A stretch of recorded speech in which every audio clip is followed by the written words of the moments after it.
about these things. They talked about him, the gentleman that spoke this morning talked about the thing, when you go fight a 9-foot person. And I never thought about it like this, but when somebody breaks it down to where we see that he killed him with some rocks, right? But see, something this man said this morning is that you got to be strategically placed to be able to fight something that's 9 foot tall. Amen. And the interesting thing was when David was confronted by the giant, David uses God's principles. He didn't use man's principles. He used God's principles because he looked at what the enemy is. And that's what we have to learn to do with the shepherd we've got. He protects us from the enemy. But David looked at that 9-foot tall person. And the 9-foot tall person said something to him. He said, I want you to come to me. This is what the giant said to him. David looked at him like, oh no, brother. If a 9-foot man is standing across that street and he's threatening to do something to you, he says, come to me. There must be a reason he wants you to come to him. The reason he wants you to come to him because he knows that 9 foot tall and probably, 500 or 600 pounds, just a massive man. Then if you come to that man, he gets a hold to you. What's your problem? Well, you're finished. What God does for us being our shepherd, he teaches us how to fight what looks like the impossible. Yes. What he did for him was he trained him. You better come on here. To have sense enough not to go over there to a 9-foot man that was capable of tearing his head off. He trained him to take a slingshot. See, what we don't understand about David didn't just happen to be kind of guy that, like we used to make them at home. We used to make our own slingshots, and we was hitting ourselves in the head with them and everything else, trying to do what we need to do with them. But if you read in the Old Testament, they were getting the Hillary Clinton thing up here. There was the Old Testament. It served business. In the Old Testament, there was a group of fighters that they were trained specifically. I shouldn't do stuff like that. I get off quoting myself. They were trained specifically to battle that way with the slingshot. So David knew strategically to stay back, take this slingshot, and sling it and do everything that he said he was going to do. They said, bring a trophy back. And he brought back a trophy that was impossible for anybody to bring back. He brought back the head of Goliath. Because he understood as a good shepherd that he had over him how to handle things. And I began to look at this thing when he said, I shall not want. You want to help me some water? He said, I shall not want. It's such a shame to say, you should, listen. Here's what you do. I got to come down and talk to y'all. You don't laugh at people. Because when I was in the room and Hillary Clinton started having them problems, we were sitting all this, we couldn't even hardly compose ourselves. And I kept I was yelling at the TV telling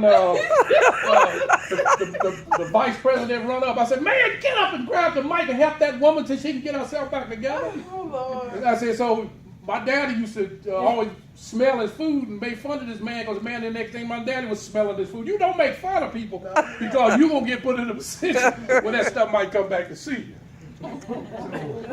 Well, drink some of it. I won't laugh no more at Hillary. Hillary was working with that, trying to get herself together, so hopefully I can get myself together. You will. That is so funny.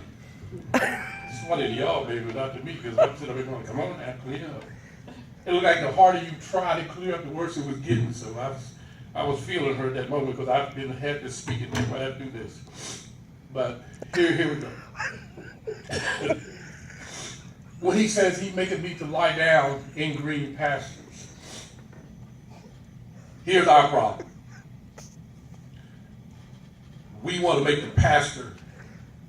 See, pastors have poison, so he has to walk around the pasture. And he has to get it ready for us. But see, our thing is, sometimes we get our problem mixed up. The guy said we become like goats.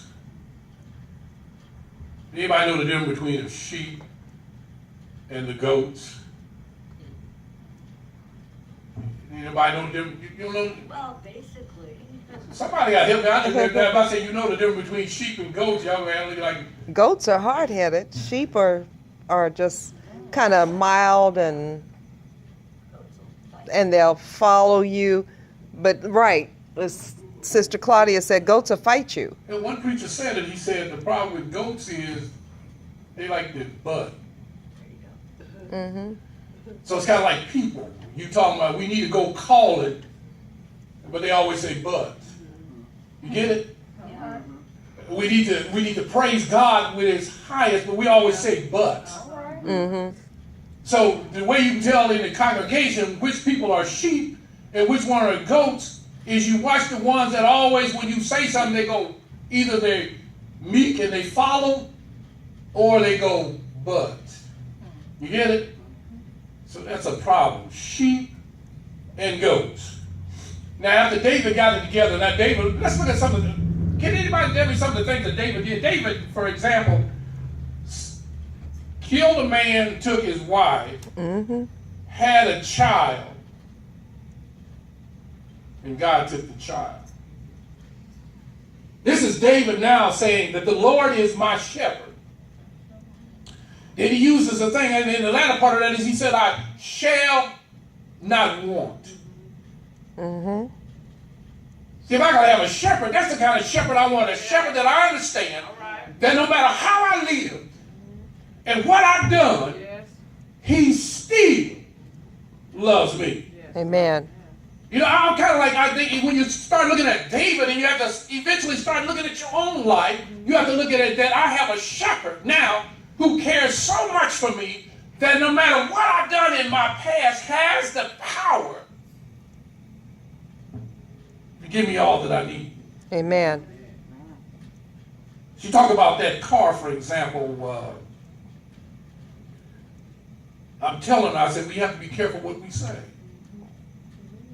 Because look, like every time we talk about something, we say, we're not trading that car because that car has been good to us.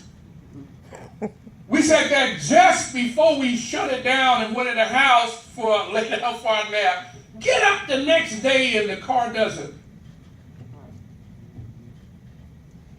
So maybe that ought to be a life issue for us. Anybody know anything about why green pastures are so important? So he makes us lie down in green pastures.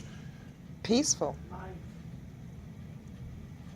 That's what we ask for, right? We want green pastures. I don't know about you, but I ask God every day. I say, God, I want peace of mind. Even when I'm on my job, I want peace of mind. Even on my job, I want peace of mind. I want people to understand that by my presence, when I'm just sitting there, it changes the whole atmosphere of the environment, even in the courtroom. Amen.